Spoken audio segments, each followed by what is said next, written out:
En ese entonces viajábamos a una casa ubicada en un pequeño pueblo a 2 horas de la ciudad donde vivíamos. Esto para la temporada de vacaciones. Nos reuníamos varios primos, por lo general éramos 4 o 5, y por supuesto la respectiva familia de cada uno. Así que en los diciembres el lugar se llenaba de gente. La casa había sido hecha por nuestro abuelo desde sus cimientos, en un lote que había adquirido hacía mucho tiempo, en un barrio que tenía el nombre de un cacique indígena que reinó en la zona.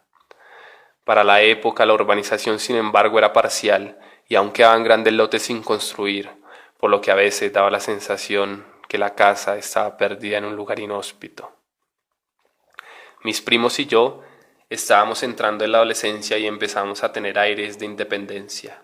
El abuelo había construido también una especie de bodega separada de la casa, entre unos árboles de naranja y mandarina, que eran la sensación cuando daban fruto.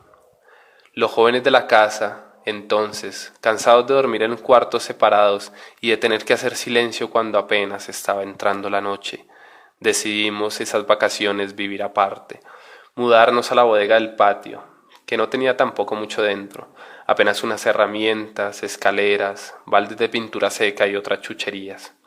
Recogimos varios colchones, unas cobijas, unas almohadas y nos trasteamos. La primera noche en la bodega fue increíble. Hablamos de temas varios hasta que casi amanecía. En la segunda, mi primo mayor, Freddy, al que ya la adolescencia le había llegado por completo, nos invitó a contar historias de terror. Salió de la bodega y apagó la luz casi sin haber recibido nuestro permiso. Cerró la puerta y la bodega quedó casi oscura, iluminada solo por una luz de luna que entraba por una teja transparente en el techo. Seguramente se había puesto allí para reemplazar una metálica averiada. Era la única. Nos reunimos en círculo y Freddy comenzó a hablar. Mi mamá me contó que acá asustan, que una vez la abuela había visto como una sombra se bajaba de la camioneta del abuelo cuando íbamos llegando y le pareció haberla visto entrar en la casa. Era como si viniera agarrada de la parte de atrás, como si hubiera viajado ahí colgada con nosotros desde la ciudad. Días después, mi abuela le contó a la familia y esa noche mis tíos y mi mamá se quedaron hablando de eso en uno de los cuartos, pues todos, desde una semana atrás habían sentido ya situaciones extrañas en la casa, aunque no lo habían comentado públicamente. Sentían como si movieran las cosas, como si alguien los mirara y temas así. En una de esas, mi tío Carlos se rió de los demás por ser tan cobardes y les dijo que en esa casa no había nada, que era solo su gestión. Ustedes saben cómo es él. Los demás le dijeron que se callara, que si había algo era mejor que hablara del tema con respeto y no de esa manera tan burlona. Sin embargo, se volvió a reír y dijo en voz alta que si había alguien, hiciera algo, algún ruido, alguna cosa, que se dejara esconder. Todos se quedaron en silencio, y la voz de él pareció recorrer la casa ya a oscuras y devolverse desde la sala hasta la habitación por medio de un pasillo, abriendo la puerta del cuarto de un golpe. Todos se quedaron pálidos. Mi tío se levantó de la cama y les pidió a los demás que se fueran a sus habitaciones. Nadie se movió. Nadie pensaba salir después de eso. Se acercó a la puerta diciendo que en ese cuarto, en el que él se había quedado siempre, pasaba eso muchas veces, que tocaba cerrar bien y echarle segura a la puerta. Lo hizo y se devolvió a su cama. Y terminó con estas palabras: en esta casa no hay nadie, dejen de creer en cosas que no existen, y si existen nos tienen más miedo ellos a nosotros que el que nosotros les tenemos a ellos. Son cobardes y por eso no se muestran. Entonces la voz de él mismo regresó de la sala, donde había rebotado luego de haber salido de su boca, y recorrió el pasillo de nuevo, y de un golpe ahora más fuerte abrió la puerta de la habitación volando la perilla, y dejando el cuarto lleno de un frío extraño. Mi tío se metió debajo de las cobijas, mientras los otros temblaban de miedo. Desde ahí es tan cobarde como los demás, y por eso la puerta del cuarto del fondo no tiene perilla. Ahí terminó la historia, pues mi primo Julián, el menor, en medio de la oscuridad dijo: mi papá no es ningún cobarde, y su mamá dice eso solo para hacerlo quedar mal. Lo de la perilla debió ser cualquier cosa. Yo, por otro lado, me había creído cada palabra y tenía un miedo insoportable.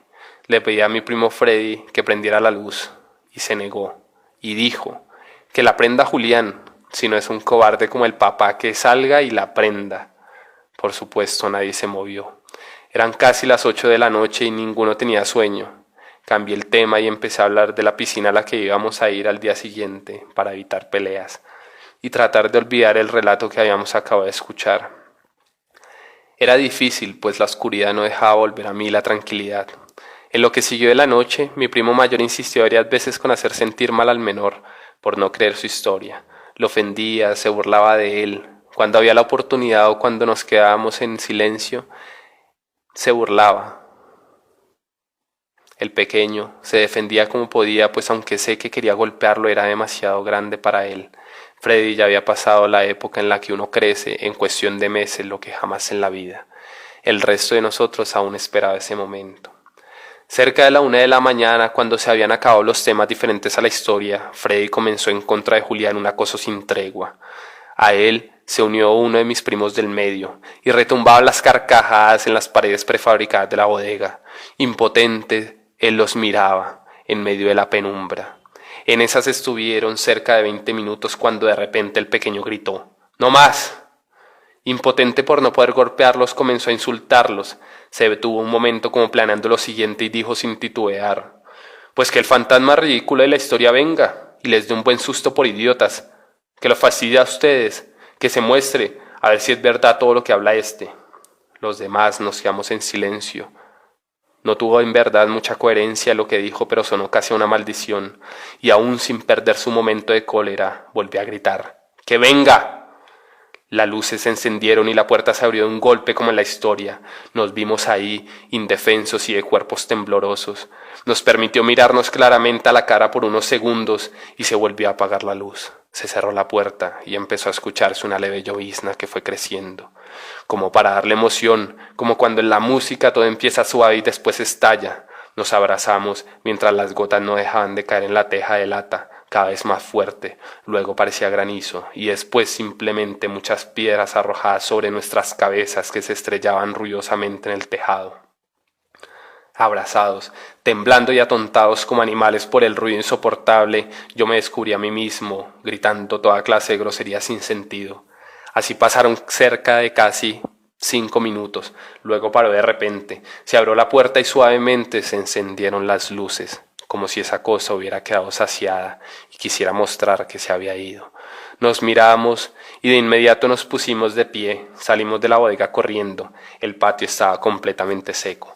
Entramos en la sala, después en los cuartos, despertamos a todo el mundo y buscamos refugio.